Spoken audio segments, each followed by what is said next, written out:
Hello and welcome to the Heart of Collaboration. I'm your host, Bernice Belt, and the guest today is Reverend Babydoll Kennedy, who is the pastor of Burks Chapel AME Church right here in the award-winning Paducah, Kentucky. Welcome, Pastor. Thank you so much. And I say new pastor because, you know, you're new for a while. She's still on the honeymoon. So, Pastor, if you would, give us a little bit of your background and then bring us up to the present at Burks Chapel. Okay, I am a native of Clarksville, Tennessee. I'm a graduate of Tennessee State University, where from Tennessee State, I went to Drew University in Madison, New Jersey, and got my Master's of Divinity. And then from Drew, I went to Union Theological Seminary and got my Master's of Philosophy there. And after graduating from Union, I continued to work at St. James African Methodist Episcopal Church in Newark, New Jersey, under the Reverend Dr. William D. Watley. I worked there for several years. I was the director of the media ministry, the .com ministry, and the Ministries of Hope and Healing. And I also helped Dr. Watley with his New Seasons Press, his publishing company. And it was last year sometime, I felt this passion in my heart, like I was being pulled to pastor. And from there, you know, I ended up back home, and the bishop gave me the appointment to Burks Chapel, which has really been life-changing. It's been life-changing. The people at Burks, they are a wonderful group of people who are on fire for the Lord. You know, we're trying to build up the ministry at this point. And as we build up the ministry, we're also building up the people. Yes, and you said you were originally from Clarksville, Tennessee? Yes. I was born in Woodlawn. Oh, okay, right down the farm, street. I went to Woodlawn Elementary. Did you really? Yes, for the my fifth grade. goodness. Yes, in the fifth grade. When desegregation was the law, I moved from Burt High. Okay, I know where Burks. Burt High School in Clarksville, and went to Woodlawn High School, which was also connected with the elementary school, right, all on the same campus. And wow, that's where I graduated from, Woodlawn High School. Wow, okay. Yes, that's a great connection. Wonderful. And Tennessee State University. Yes. That's where my sister, Dr. Jeanette Armstrong, received her degree before she went into teaching. Awesome. And of course, it's called something else now. Yeah, okay. Yes. That's very interesting. I love how God kind of turns things around and connects people. At Burks Chapel, if you can, I know that you're going into your second year there. Correct. Tell us a little bit about the history, as much as you are aware of right now, for Burks Chapel. Well, you know, I'm going into my second year at Burks, so I'm really not as familiar with the history as I could be. But what I do know is that I know the church was started in a member's living room. And from there, it continued to grow to the point where they were able to secure enough funds to build or purchase the new chapel, Burks Chapel. One of the beautiful things about Burks is that it has these beautiful stained glass windows, and that's original Tiffany glass. And if you were to ever come inside around noontime, you would see just the beauty of it when the sunlight comes through the stained glass and starts to hit the pulpit. It's just, you see the glory of God. Yes. It's just so beautiful. The church has merged with a couple of AME churches. So you have you have two other AME churches that joined Burks, and from there, you know, the people had to start working together on one accord to really solidify African Methodism within the Paducah area. Because, you know, African Methodism we have a rich history. We are rich in history. And so we try to keep people together, you know, of the same denomination, the same faith, so that we can continue to perpetuate, you know, the memory of John Wesley and Richard Allen. Yes.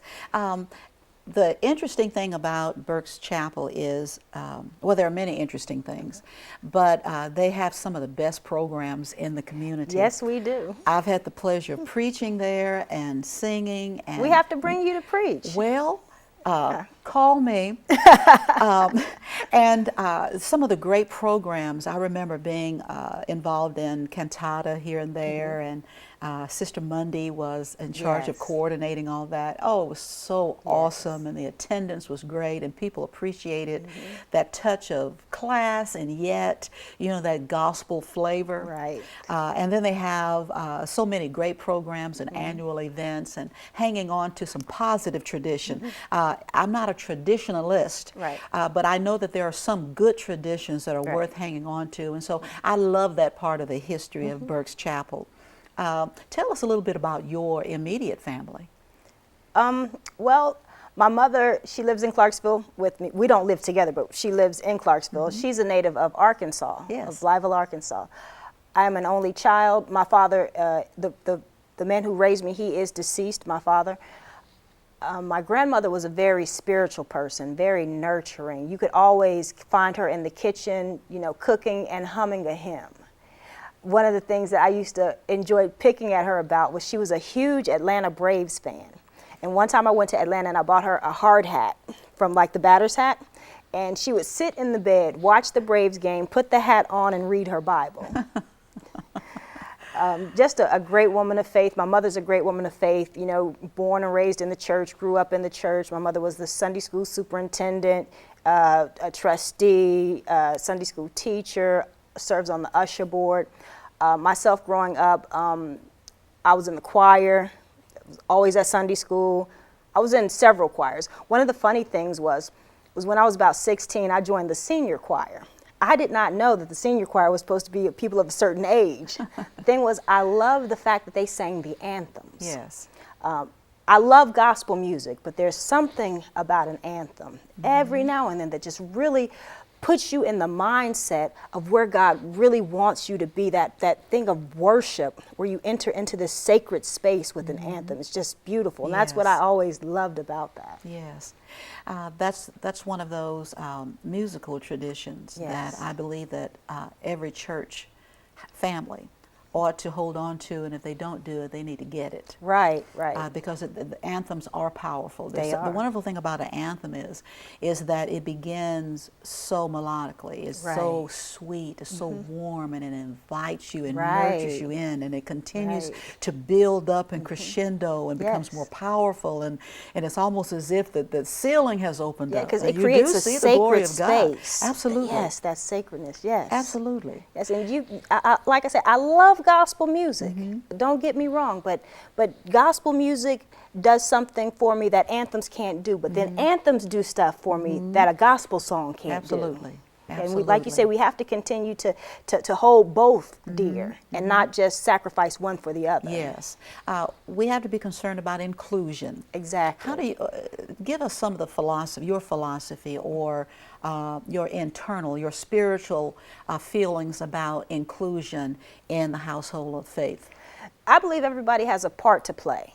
The only time you don't have a part to play is when you're dead. Okay, then it's up for somebody else to pick up that part Yes. and continue on. I believe that, you know, the younger generation has to learn from the older generation. And then the older generation must be willing to learn from the younger generation. Therefore, we can create an intergenerational worship experience, one that speaks not just to the young people, but also to those people, to the seasoned saints that have been here for a good while. Because like I always have to try to remind the kids, don't ever dismiss one of the older people in the church, because they've been here longer, they know more, they've had to pray harder than you've had to. So don't ever dismiss their experience or their wisdom. Yes. And then like I tell the old people, just because somebody is a child, don't look upon them, you know, as a child. Take the wisdom that comes with being youthful, that zeal, that zest for God, that innocence, and embrace that and help them cultivate and nurture that. Indeed. And to remember the story of Jesus. He was about 12 Right. when he was imparting to adults. Exactly. Mama was looking for him and found him talking to grown folk. Exactly. Telling them things grown folk hadn't told them That's yet. right, that's right. And so out of the mouths of babes is very important. Yes. And you're absolutely right. Yes. In your goals, and I know you can't share everything right now because you're still in the initial vision and God is not done speaking to you yet. Right. But if you could share anything about what God is telling you for the church family of Burks Chapel, what would that be? You know, last year it was about laying a foundation as the pastor. This year it's about creating fully mature followers of Christ. It's a discipleship push. We're in the book of Nehemiah. And that verse, the people had a mind to work. Yes.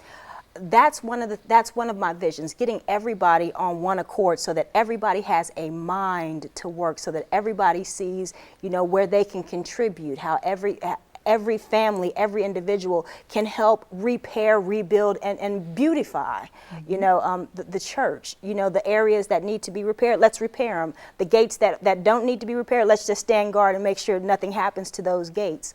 That's pretty much my vision, because I think what's happened in the church is we've become very individualistic in our worship, yes. To where we forget that we are interconnected to each other. Because in the book of Nehemiah, he places families along the wall, and the families are working beside other families. Yes. It's not one person. Families aren't isolated. We're in a community, and so that's my vision for this year. We're trying to have a mind to work and become fully mature followers and disciples of Christ. And in many environments, many venues, not everybody has been appreciated. Right. There have been those who have lived and died and Right. never had a real opportunity to thoroughly use their gifts and their talents and their abilities and their skills.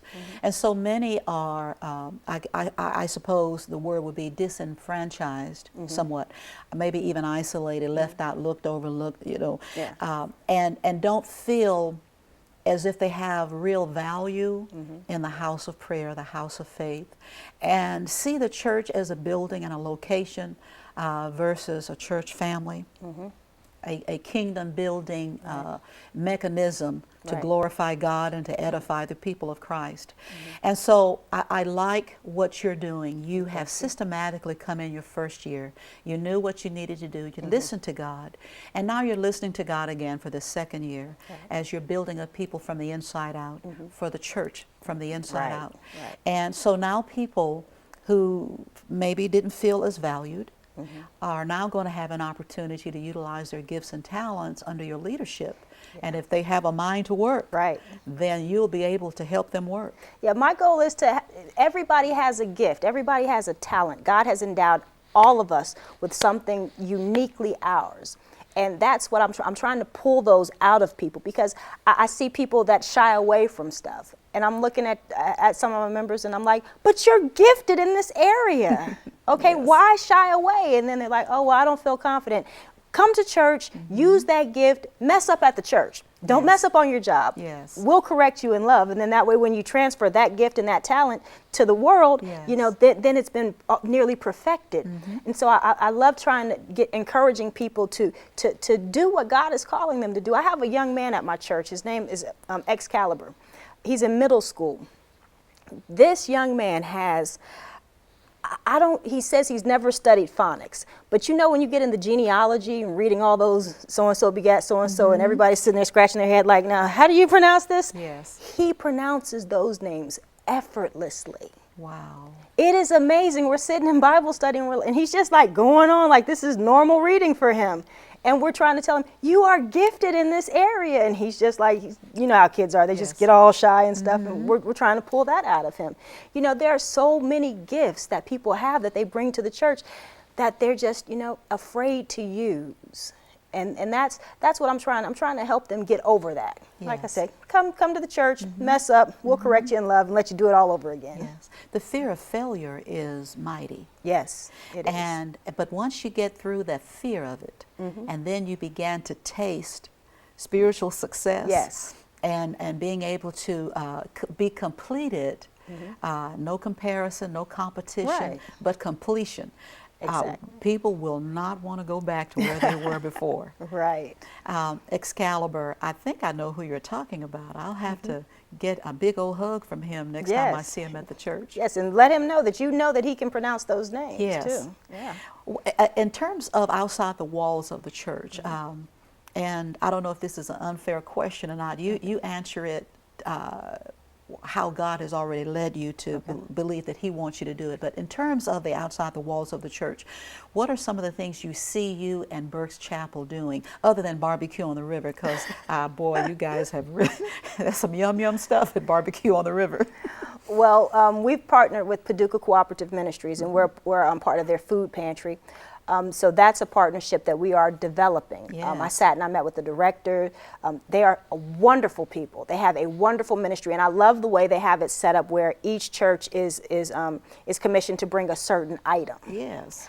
So it works. It's like a well-oiled machine, because they were telling me, you don't have to reinvent the wheel. We have this thing working here. So just come and be a part of us. And I was like, great, that's Yes. awesome. So we do that. And then we've also, our youth are collecting socks. They collect socks every October and November for Socktober. And all those socks go to the homeless shelter. I have an affinity for the homeless. 1 year in Newark, I did blessing bags for the homeless, and we took Ziploc bags and did a lot of market research to see what it was that homeless people really needed and could use. And we gave out 175 blessing bags down at a place where the homeless gathered. And we're going to be doing that again. We're going to be doing that here in Paducah in Yes. December. Awesome. It's awesome to see when you give back to the community. We're also creating a ministry called Love Out Loud, LOL, where we're going to show people in the community the love of God.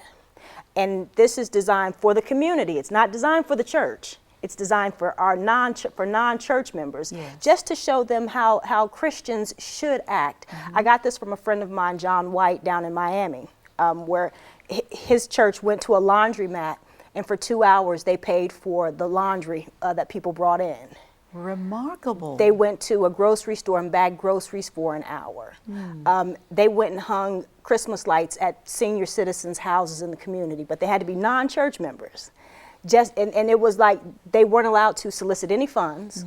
It was just to display, to do what Christ has commissioned us to do, and to display our love out loud. Yes. So you're going to start to see us in the community real soon at a whole bunch of venues, Wow. just loving on people. That's awesome. That's awesome.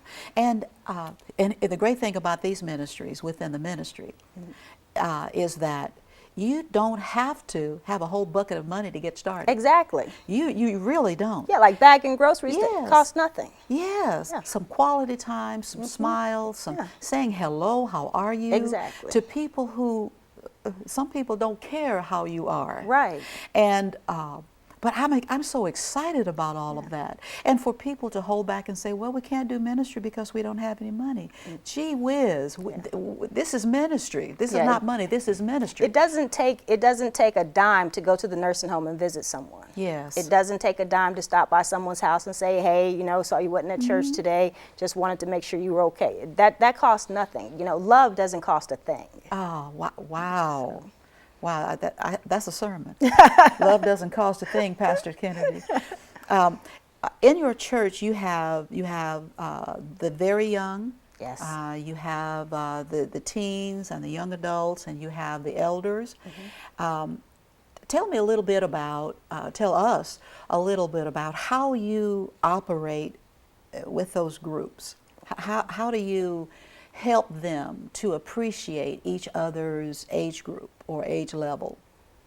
It's a matter of, I help each group build respect for the next group. Like my seasoned saints, you can't just keep yelling at the kids all day, because they really don't, most of them don't know better. Some of them do, but let's correct them in love. And with my younger kids, it's like, we're not going to run over the saints, the seasoned saints now. If she's walking through the door, you just going to stand here and wait until she walks through.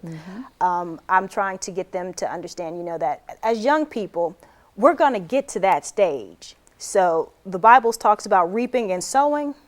If we sow helpfulness and kindness, we will reap it when we're older. So it's about, we try to help our seniors as best we can, and it's patience. Yes. Both groups have to have patience. And then my millennials, they're pretty much millennials and Gen Xers, they're the buffer group. Yeah. So that's pretty much how we're handling that too. How are you working the giving aspect as ministry? How do you approach that with the whole church family? The gift or the spirit of giving, and that is ministry. When we talk about giving, we talk about the tithe of our time, talent, and a tenth. So it's about, if you love God the way you say you love God, your giving and your gifts will reflect that. The Bible says, bring the full tithe into the storehouse, so there may be meat in my house. And one of the things I like to point out to people is that there is no government system in the Bible to help the poor. There's no welfare, there's no EBT cards, it's the church. And if we ever get to a place where we can become 100% tithers of our time, talent, and our money, people won't have to go to such subsidies. Oh my. They can come to the church house Yes. the way God designed it. And so I approach that as, your giving reflects your love for Christ. I give my tithe and I give an offering. And like I try to teach people, you cannot give an offering unless you have first given a tithe. Indeed. If you try to give an offering without giving a tithe, you're giving a tip. My. And so, like I try to explain to people, because you know how church people are, well, I'm not giving all that money to pay the pastor, to pay this, that, and other.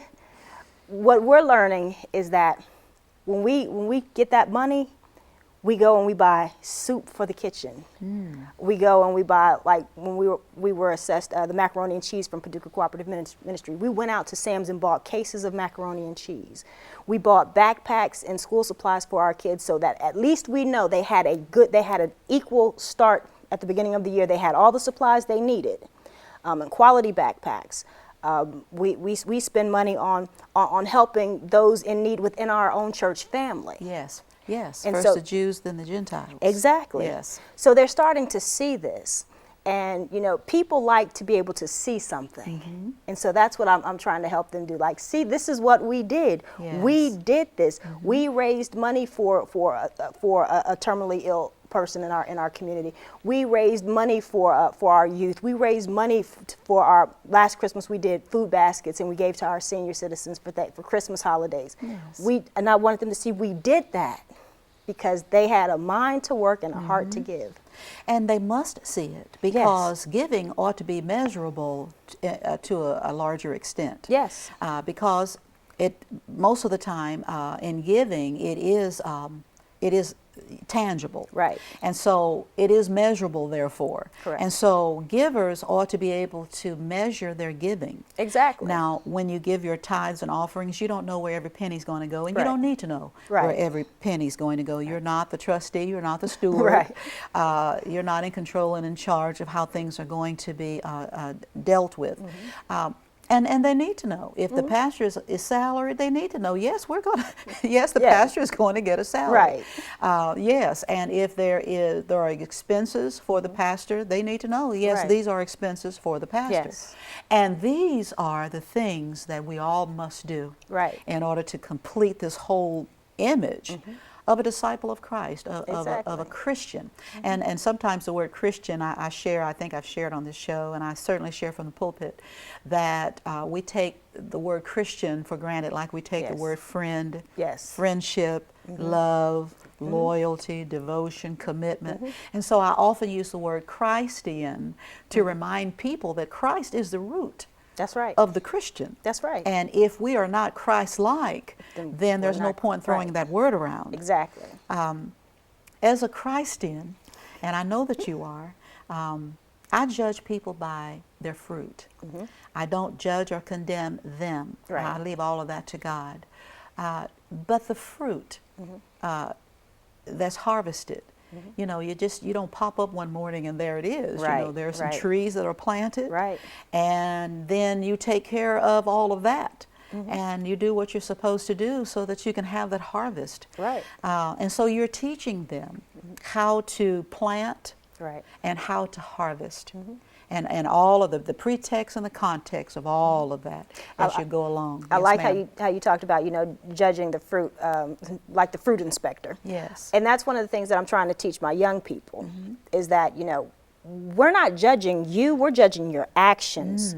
We're watching your actions. And so one of the things that I've implemented is lunch with the pastor. Yes. So the kids, if they want me to come and have lunch with them, they can come and tell me, and then I'll incorporate that into my schedule to come. And then if I have a child that is, how should I say it, displaying unChrist-like behavior, to me Yes. that means you really want me to come and have lunch You with you at really your want- school. You want me to come and sit with you one day and wear my collar and everything and just sit there and just love on you like Christ because you want my attention. Yes. And so that's one of the things that we're really trying to teach the kids, is that we're not just watching you on Sunday morning. We're watching you in the community, Yes. and others are watching you, because if you say you go to Burks Chapel, if you say you're a Christian, then your behavior should reflect that of Christ. And when it doesn't, it reflects poorly on the gospel and on your church and on your pastor. My. So. And I like the order in which you placed that accountability, you know, and God, and then everything else. Right. God Right. first, because if we can't get that right, everything else Exactly. is going to be really messy. Exactly, and that's what we don't understand in Christendom, is that our behavior really should model, you know, the behavior of Christ. Not the behavior of the pastor, not the behavior of the trustees and deacons, but that of Christ, what Christ laid out in that Bible. Yes. We've read it, we know it, and we know what to do, and we know how we should act. Sometimes my parents would tell me, God rest their souls, I had great parents, and they would say, now if you go outside this house and act a fool, we're going to deal with you when you get home. Exactly. And so they didn't let us get away with anything. And even when we thought we had, it wasn't long Right. before all of a sudden my parents would know. And I said, well, you know, and I want to ask them, how did you know? But I knew better than that. I knew Right. better than that. And, but they wanted us to emulate Christ. And they taught us, if you're worrying about perfection, forget about it. Right. But but you need to learn how to strive for excellence. Right. And so the striving for excellence in Christ, it makes it seem a little easier to acquire. But when people hear fire and brimstone and you make a mistake and now you know your whole life is shattered and you're never going to get better, you're never going to get over and through anything. But to teach them excellence in Christ and to be reminded of why he came anyhow. Exactly. But don't use it as an excuse. Right, right. Yes, he wants us to do better. and Like we I- are ex- go- yes, like, ma'am. like I tell people, I read Tony Evans' book, The Perfect Christian. I tell them, perfection, Jesus is the standard. Yes. The bar will never be lowered. Our goal as Christians is to try to meet that bar Yes. as close as possible, as much as possible. That's what we're striving for. You know, like you said, excellence. My thing is, if you give your best, Yes. then no one can complain. Exactly. And exactly. so, yeah, we have to strive for that. And like you were talking about your parents and how they raised you, your parents displayed a set of rules in the house that they expected you to follow in the world. Indeed. One of the breakdowns we have now is that there are no rules in the house, yet there are expectations in the world. Absolutely. So we have children that are developing a type of schizophrenia. Yeah. Like, I can act this way at home, cut up, throw tantrums, but then when I get outside the house, then my parents are all upset because I'm doing what I did at the house. So we have to continue with that consistency. Yes. The church house is a place to connect with the family house. Yes, ma'am. And I see that you're doing that. Absolutely. And we have to say goodbye this time, Pastor Kennedy. We sure appreciate you. It's been a pleasure. God bless you and your Thank you. ministry and Burks Chapel church family. And hope to see you again, maybe in the spring or maybe early summer, and let's catch up again and I see hope how to you're see doing. you at Burks too. Yes, I'm going to have to invite you out. Thank you. I'm going to continue supporting Burks Chapel, and I'm God going bless to you. support you as well. God bless you. God bless you, and thank you for being with us on the heart of collaboration.